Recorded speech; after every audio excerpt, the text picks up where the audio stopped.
తెలంగాణలో cinema ticket రేట్ల పెంపు అంశంపై టాలీవుడ్ ప్రముఖ నిర్మాత దిల్ రాజు నేతృత్వంలోని బృందం ఒక శాశ్వత పరిష్కారం కోరుతుంది. కేవలం పెద్ద సినిమాలు విడుదలైనప్పుడు మాత్రమే రేట్లు పెంచుకునే వెసులుబాటు కాకుండా అన్ని సినిమాలకు వర్తించేలా టికెట్ ధరల్లో శాశ్వత పెంపు ఉండాలని పరిశ్రమ భావిస్తుంది. దీనివల్ల ప్రతిసారి ప్రభుత్వ అనుమతుల కోసం ఎదురు చూసే అవసరం ఉండదని వాళ్ళ అభిప్రాయం. ప్రస్తుతం విధానం ప్రకారం భారీ బడ్జెట్ సినిమాలు లేదా స్టార్ హీరోల సినిమాలు విడుదలైనప్పుడల్లా నిర్మాతలు ప్రభుత్వం నుండి ప్రత్యేక అనుమతులను తీసుకోవాల్సి వస్తుంది. ఈ విధానానికి స్వస్తి పలికి సినిమా బడ్జెట్తో సంబంధం లేకుండా ఒక ప్రామాణికమైన పెరిగిన టికెట్ ధరల విధానాన్ని అమలు చేయాలని నిర్మాతల మండలి యోచిస్తుంది. ఈ ప్రయత్నాలకు ఒక న్యాయపరమైన చిక్కు కూడా ఎదురైంది. ఇటీవల కోర్టు ఆదేశాల ప్రకారం టికెట్ రేట్ల పెంపు కావాలనుకునే నిర్మాతలు సినిమా విడుదలకు 90 రోజుల ముందే ప్రభుత్వం వద్ద దరఖాస్తు చేసుకోవాల్సి ఉంటుంది. ఈ కొత్త నిబంధన ఇప్పుడు చిత్ర పరిశ్రమకు ఒక పెద్ద సవాలుగా మారింది.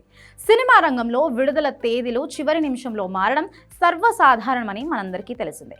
పోస్ట్ ప్రొడక్షన్ పనులు, గ్రాఫిక్స్ లేదంటే ఇతర అనివార్య కారణాల వల్ల రిలీజ్ డేట్స్ మారుతూ ఉంటాయి. అందువల్ల ఖచ్చితంగా 3 నెలల ముందే రిలీజ్ డేట్ ఖరారు చేసి ధరల పెంపు కోసం దరఖాస్తు చేయడం ఆచరణ సాధ్యం కాదని పరిశ్రమ వర్గాలు ఆవేదన వ్యక్తం చేస్తున్నాయి. ఈ సమస్యలన్నింటినీ వివరిస్తూ టికెట్ రేట్లపై కొత్త అధికారిక ఉత్తర్వుల కోసం పరిశ్రమ పెద్దలు సిద్ధమవుతున్నారు. ఈ నెలాఖరులోగా తెలంగాణ ముఖ్యమంత్రి రేవంత్ రెడ్డితో సమావేశమై 90 రోజుల నిబంధనలో సడలింపు, టికెట్ రేట్లపై ఒక స్పష్టమైన శాశ్వత విధానాన్ని ఖరారు చేయాలని వాళ్ళు భావిస్తున్నారు.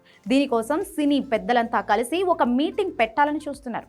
ప్రతిసారి సినిమా విడుదల అయ్యే ముందు ప్రభుత్వం దగ్గరికి వెళ్ళడం, అనుమతులు తీసుకోవడం, కోర్టు దానికి అక్షింతలు వేయడం పరిపాటుగా మారిపోయింది. అందుకే ఇకపై అలాంటి తిప్పలు లేకుండా 90 రోజుల ముందు పిటిషన్ దాఖలు చేసుకోమని కోర్టు కోరుతుంది. కానీ నిర్మాతలు మాత్రం దీనికి సస్సేమిరా అంటున్నారు.